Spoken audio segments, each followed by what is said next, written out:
Hola, esta es nuestra segunda clase de los encuentros online que estamos manteniendo. Hoy vamos a hablar de los efectos personales del matrimonio. En la clase pasada, si ustedes recuerdan, estuvimos tratando de analizar la institución matrimonial y su perfil hoy día, su perfil social, así como es vivida, y su perfil jurídico, que es también una parte de la cultura, porque en última instancia el derecho expresa vivencias sociales que a veces no son las prácticas sociales dominantes, o sí son las prácticas sociales dominantes, depende si hay coincidencia o no, pero aunque se expresan, indudablemente el derecho expresa un sentir acerca de las instituciones que regula. Ese sentir a veces tiene que ver con cómo el legislador ha concebido esa institución, y tiene que ver también con la capacidad o receptividad que el legislador tiene de las prácticas sociales. Hoy vamos a ver una regulación un poco particular, porque vamos a ver lo que en derecho se llaman los efectos personales del matrimonio. ¿Por qué se llama efectos personales del matrimonio? Porque el Código Civil y Comercial argentino sigue la regulación de los códigos civiles decimonónicos, es decir, de alguna manera ha tomado el molde o ha reproducido el molde de los códigos sociales decimonónicos, que a la hora de regular el matrimonio trataban por una parte de los efectos personales y separadamente de los efectos patrimoniales. En el Código de Vélez y en el Código francés, efectos personales estaban regulados junto con la parte de familia, y los efectos patrimoniales del matrimonio estaban regulados en la parte de contratos, como si fuera aplicando analógicamente el contrato de sociedad. Bueno, con el nuevo Código Civil eso se corrige y ahora están juntos sin sucesión de continuidad, es decir, sin solución de continuidad aparecen los efectos personales, y en el título siguiente aparece el régimen patrimonial del matrimonio, es decir, que los encuentran uno detrás del otro. A nuestro modo de ver eso sigue siendo insuficiente, porque efectos personales y efectos patrimoniales están profundamente imbricados y dan cuenta de una sola relación que tiene reverberaciones, que tiene como un eco patrimonial que es indivisible de las cuestiones personales, ¿no es cierto? Como el patrimonio es un atributo de la persona. De esta manera, lo que hoy vamos a tratar, simplemente para seguir el orden del programa y el orden del código, hecha esta salvedad de la indisolubilidad de ambas cuestiones, que vamos a referir continuamente, hoy vamos a tratar de lo que se llama en doctrina, que van a encontrar en los libros y van a encontrar en los capítulos, efectos personales. ¿Qué es lo que abarcan los efectos personales? Abarcan cuestiones patrimoniales también, por eso digo que están mezcladas. Abarca principalmente lo que tradicionalmente se llaman deberes del matrimonio, los deberes del matrimonio. Tenemos que distinguir entre deber y obligación, ¿no? Nos obligaría a hacer una distinción entre deber y obligación, que nosotros hicimos en la primera clase. Recuerden que el deber tiene una estructura mucho más etérea, mientras que la obligación es exigible directamente, incluso se puede forzar su cumplimiento. El deber, en cambio, tiene una sanción que muchas veces es de naturaleza indirecta y no tan claramente visible para el derecho. Las más de las veces no implica una exigibilidad en términos de compulsión, es decir, que yo puedo obligar a la otra persona a que lo cumpla, ¿no? Porque hay derechos de naturaleza personalísima y a veces garantías constitucionales que están involucradas, y que forzar ese cumplimiento implicaría que se violaran. Entonces, cuando nosotros hablamos de la estructura de los efectos personales del matrimonio, en general estamos hablando de deberes, salvo respecto de un deber particular, que es el de la asistencia manifestada en los alimentos, que tiene características de obligación y que de hecho tiene un nivel de exigibilidad que es forzoso, es decir, que yo puedo forzar a que se cumplimente. Entonces, esa estructura, digamos, de deberes y de obligaciones que contiene, que hacen nacer el matrimonio a partir de que se celebra, está regulada a partir del artículo 431 del Código Civil y Comercial. Ustedes van a ver que en ese artículo 431 tiene un título que es equívoco, que se llama asistencia. Eso viene de una regulación del anteproyecto y quedó así, no se corresponde con el contenido. Van a ver que ahí se enuncian una serie de deberes que nos dejan un poquito perplejos. Primero, porque van a ver que aparece un deber que es moral. ¿Y cómo es que aparece en un código civil un deber moral? Es verdad que es algo problemático y difícil de explicar, porque en realidad no es función del legislador indicar pautas morales, aunque lo hace permanentemente.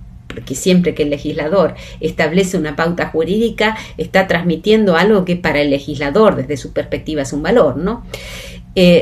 Lo que pasa es que es extravagante que incorpore un deber moral en el código, sobre todo porque las obligaciones morales en el nuevo código han perdido su exigibilidad, han perdido su valor jurídico, entonces todavía más que en el código anterior, entonces la referencia a la moral es más extravagante. El código nuevo, entonces, cuando habla de los deberes en el 431, los deberes del matrimonio, el 431, dice que los esposos se comprometen a desarrollar un proyecto de vida en común basado en la cooperación, la convivencia, el deber moral de fidelidad y que se deben asistencia. En el artículo siguiente tenemos los alimentos. Básicamente esa es la estructura obligacional del matrimonio. Quiere decir que estamos hablando de cuántos deberes y cuántas obligaciones es difícil de precisar, porque que los esposos se comprometan a desarrollar un proyecto de vida en común, nosotros dijimos la clase pasada, tiene más que ver con el objeto, ¿no? Tiene más que ver con el presupuesto de existencia del matrimonio. La cooperación es claramente un deber, es decir, nosotros podemos decir, hay un deber de cooperar, ¿no? La convivencia es un deber de naturaleza jurídica, porque no está matizada con el concepto de deber moral, quiere decir que es un deber jurídico. Mientras que el deber de fidelidad es un deber moral. ¿Y qué quiere decir que sea moral? Y probablemente que esté fuera de la esfera de la juridicidad, pero no sabemos bien qué quiere decir eso estrictamente. Hay diversas interpretaciones que dan los diversos autores, pero indudablemente su inclusión en el código implica que está en el espectro de mira del legislador y que el legislador lo considera como uno de los digamos, si ustedes quieren, valores integrantes del matrimonio, bien que sin consecuencias jurídicas, pero tampoco es cierto que no tenga consecuencias jurídicas, como ahora vamos a ver.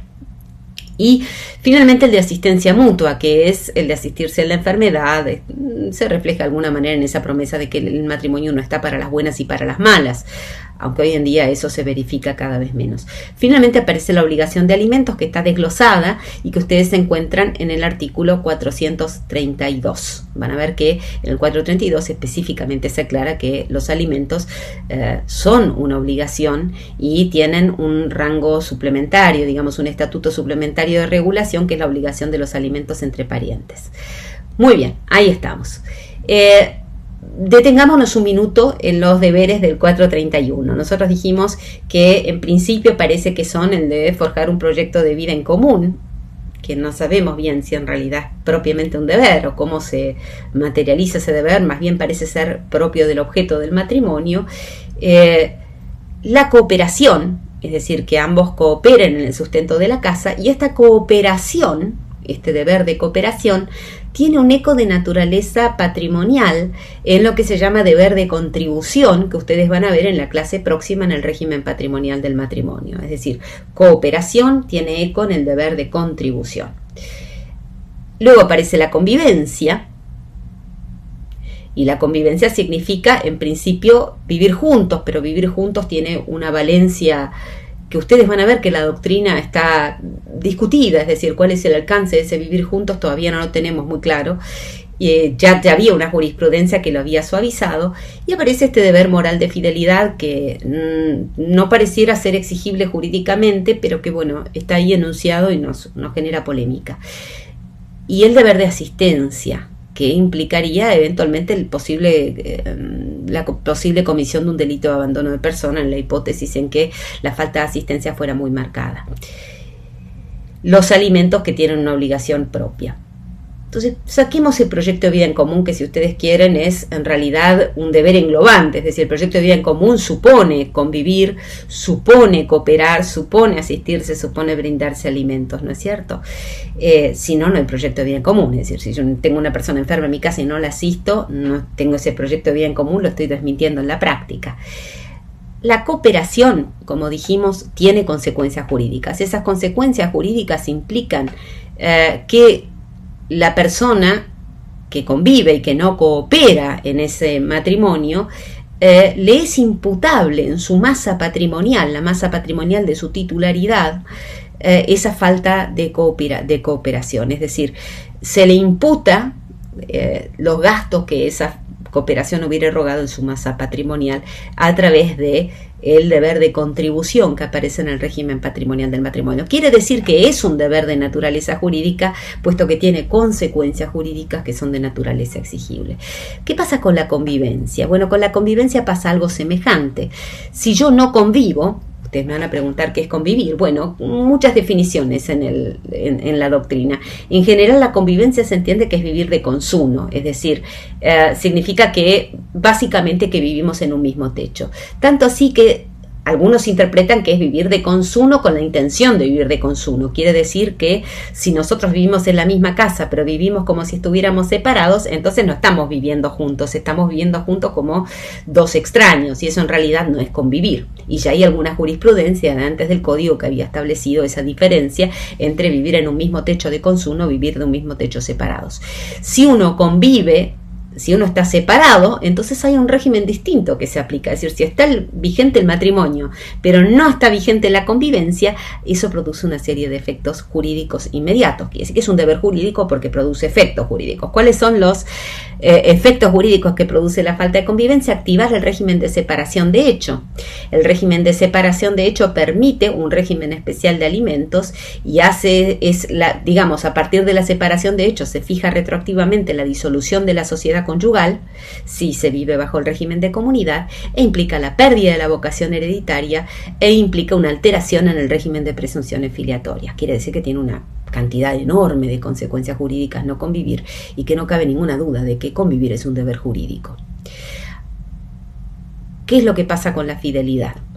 La fidelidad es un deber de naturaleza indudablemente moral, lo dice explícitamente. Sin embargo, si hubiera una infidelidad, nosotros tenemos que ver si a lo mejor eso no alteraría la composición de otros deberes que están incluidos en el segmento del matrimonio. Por ejemplo, la cooperación. Muy bien. Y por último, pero indudablemente el deber y también las presunciones de filiación, es decir, podría ser que si yo compruebo que la persona tuvo una infidelidad, pueda hacer que no se aplique la presunción filiatoria, con lo cual también tendría consecuencias jurídicas, curiosamente, porque en realidad la fidelidad integra un poco el concepto de monogamia que nosotros vimos en la clase pasada. En cuanto a los alimentos, van a tener que estudiar, y nosotros para eso está la guía, van a tener que estudiar en qué consisten. Básicamente los alimentos también tienen un respaldo en el régimen patrimonial del matrimonio, en el deber de contribución, y van a ver que el sostenimiento de los cónyuges es parte del deber de contribución y se imputa patrimonialmente a las masas. Eso lo vamos a explicar cuando veamos régimen patrimonial del matrimonio. En realidad están viendo ustedes ya ahora que es indisoluble una cuestión de la otra, porque tienen un montón de cables que las conectan. Muy bien, las pautas de fijación de los alimentos las van a encontrar ustedes en el 433, y es muy interesante que se fijen en cuáles son los criterios que toma en cuenta el legislador, que son muy compasivos y muy inteligentes, que contemplan la situación actual y la proyección de esa situación actual hacia el futuro. Véanlos, estudienlos, y finalmente van a ver que hay un artículo que está ahí colado, que no debería estar ahí, y que en realidad no es objeto de esta clase, que es el 434. El 434 trata de un segmento que nosotros hoy no tratamos, así que déjenlo afuera, no lo estudien hoy, salvo que tengan ganas de hacer una comparación con el 433. ¿Qué es el 434 y qué es el 433? Son el régimen de alimentos para los esposos durante la vigencia del matrimonio y la separación de hecho, y los alimentos que rigen después del divorcio. Significa que el legislador ha pensado que después de que el matrimonio se rompe, hay todavía un nivel de solidaridad que es exigible entre los esposos. Y eso es lo que regula el 434, es decir, que hay una proyección del matrimonio más allá de la muerte del matrimonio. Y es interesante porque es una proyección mínima, pero existe. Bueno, muy bien, que tengan mucha suerte en la lectura. No quiero hacer un video largo, así que me estoy tratando de limitar. Les deseo éxito y quedamos disponibles para las preguntas.